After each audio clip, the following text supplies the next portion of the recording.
Hello friends, कैसे हैं आप सब। देखिए, आज अपना टॉपिक ही पे जो अपना अगला टॉपिक है महिलाओं के से संबंधित मुद्दे हम कल्याणकारी कार्यक्रम। देखिए, बात करते हैं महिलाओं के ऊपर। भारतीय संविधान में सभी नागरिकों को समानता का अधिकार है प्रदान किया गया है, परंतु समाज का यह वर्ग महिला को जगह जगह अनेक समस्याओं को सामना करना पड़ता है। एक और नियोजक महिलाओं को रोजगार पर इसलिए नहीं रखते क्योंकि उन्हें मातृत्व लाभ, प्रसूति लाभ, चिकित्सा भत्ता आदि देना पड़ता है, जिससे कार्य में बाधा और आर्थिक क्षति पहुंचती है। वहीं दूसरी ओर परिवार वालों भी महिलाओं को संपत्ति में बराबर का हक देना नहीं चाहते। इसी दोहरी मानसिकता के कारण घरेलू महिलाओं की स्थिति अत्यंत दयनीय है। इसी आधार पर महिलाओं की अनेक समस्याएं जो इस प्रकार है। देखिए, महिलाओं की कुछ समस्याएं, लेकिन जो मुद्दे समस्याएं, देखिए, कामकाजी महिलाओं की समस्या है। इस प्रकार की महिलाओं को दोहरे काम की समस्या है, निम्न मजदूरी, छेड़छाड़, असामाजिक तत्वों से सुरक्षा की समस्या, आवाज आदि प्रमुख रहे। निराश्रित एवं परियुक्त महिलाओं की समस्या। ठीक है दोस्तों, ये आपको डिफाइन हो ही रहा होगा पॉइंट। जो अपना तीसरा पॉइंट है, शारीरिक मानसिक रूप से बाधित महिलाओं की समस्या है। देखिए, इस प्रकार की महिलाओं में स्वास्थ्य सुविधा, असुरक्षा, आर्थिक असुरक्षा, समाज तथा परिवार द्वारा अपेक्षा जैसी समस्याओं का सामना करना पड़ता है। देखिए, मुद्दे हो गए अपने।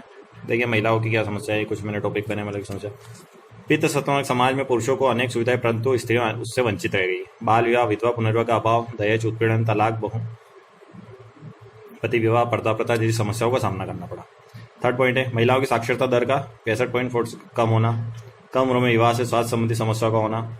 और फिफ्थ पॉइंट है, राजनीतिक क्षेत्र में महिलाओं की भागीदारी कम होना, अर्थात नीति निर्माण प्रक्रिया में इस वर्ग की भागीदारी न होना। आर्थिक रूप से पति पर निर्भर होना।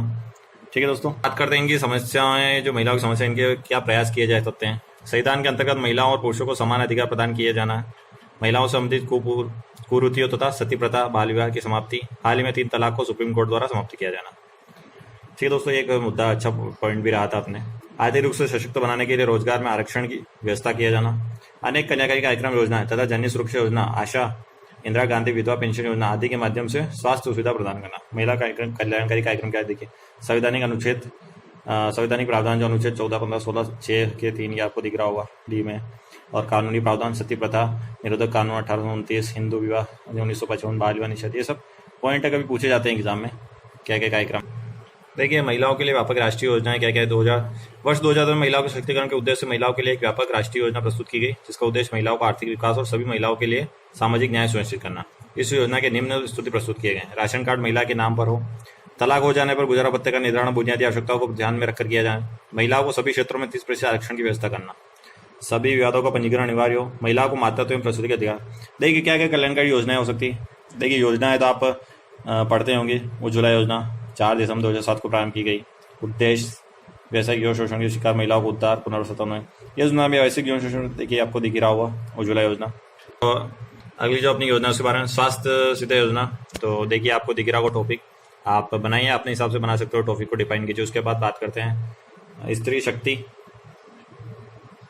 पुरुष पुरस्कार और राष्ट्रीय महिला आयोग का एक पॉइंट आप यहाँ बना सकते हैं, जननी सुरक्षा योजना, इसी में पॉइंट बन सकता है आपके लिए दोस्तों।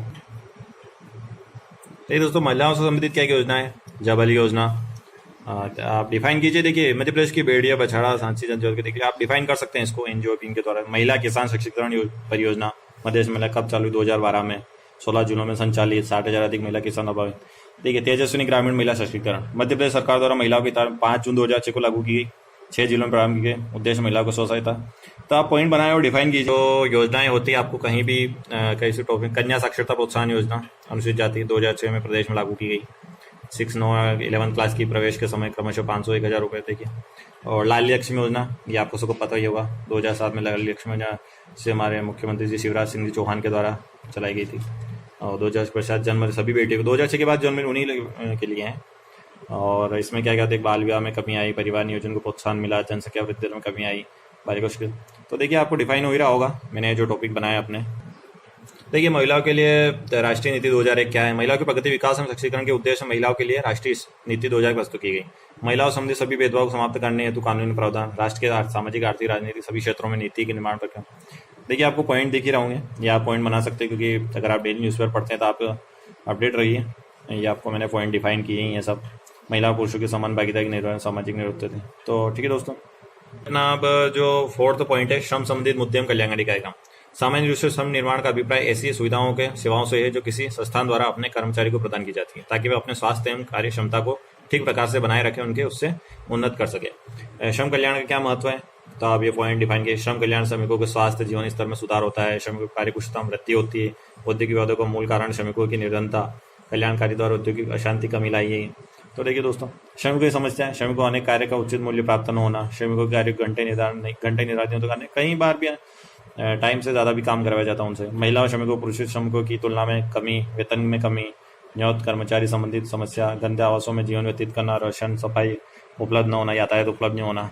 देखिए दोस्तों, श्रम कल्याण कार्यक्रम के दौरान क्या क्या जो हो सकती योजनाएं, देखिए न्यूनतम वेतन अधिनियम 1948, कर्मचारी राज्य बीमा योजना, देखिए आपको डिफाइन हो रहा है, आप यहाँ से अपने शॉर्ट नोट्स बना सकते हैं। कर्मचारी पेंशन योजना 1995, कर्मचारी भविष्य निधि 1952, प्रधानमंत्री के श्रम पुरस्कार योजना और बंधुआ मजदूरी प्रथा उन्मूलन अधिनियम 1976, राष्ट्रीय बाल श्रम नीति 1897।